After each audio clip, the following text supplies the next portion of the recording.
আমাদের বাড়িতে এত বড় বড় ইঁদুর আছে, সেখানে সুপ্রিয়াকে এতবার করে বোঝানোর পরও সে বোঝে না, সে কথা শোনে না। সেই নোংরা খাবার আমাদের খেতে হয় এবং রোগ জ্বালায় ভুগতে হয়। তাকে প্রমাণ হিসাবে দেখানোর জন্য এই ভিডিওগুলি করা হলো, কারণ সে আমার কথাতে বিশ্বাস করে না। তাই আজকে দেখালাম যে কত বড় ইঁদুর এবং খাবার কীভাবে নষ্ট করে, নোংরা করে এবং সেই খাবার আমরা খাই। তার ভিডিও অনেকগুলোই আছে, তার জন্য আমাদের মধ্যে কত অশান্তি হয়েছে। সে কোনো মতেই শুনবে না, মানবে না, তর্ক করবে খালি, এবং সেই ভিডিও দেওয়া আছে।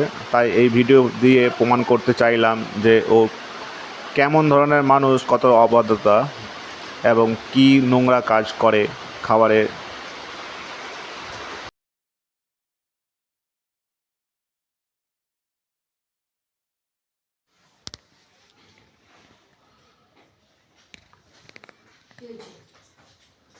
তোকে হাজারবার বলেছি, এই ডাবুটা দিয়ে তুই ঢুকিয়ে রেখেছিস, এটা এইভাবে ইঁদুরে খাচ্ছে।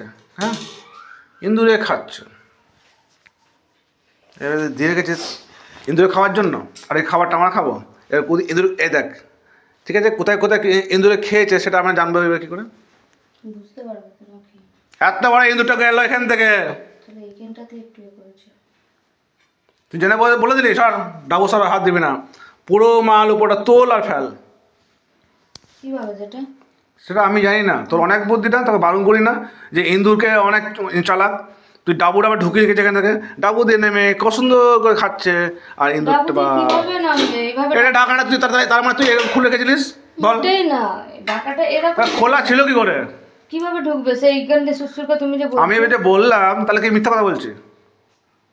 ইন্দুটা এখন খোঁজ, যদি ইন্দুটা না বেরোয় অন ঢুকে দেখ, বার কর ওখান থেকে, দেখ ইন্দু ঢুকে আছে ওখানটাতে, দেখ ঘরে এখনই বেরোবে, প্রমাণ পেয়ে যাবি এখনই।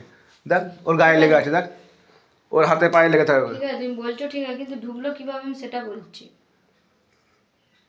ওকে জিজ্ঞেস কর কীভাবে ঢুকেছে। এমন ভাবে আমি চাপা দিয়েছি। এভাবে চাপা দিলে, এভাবে চাপা দিলে ইঁদুর ঢুকবে না। তুই কী ভাবছিস?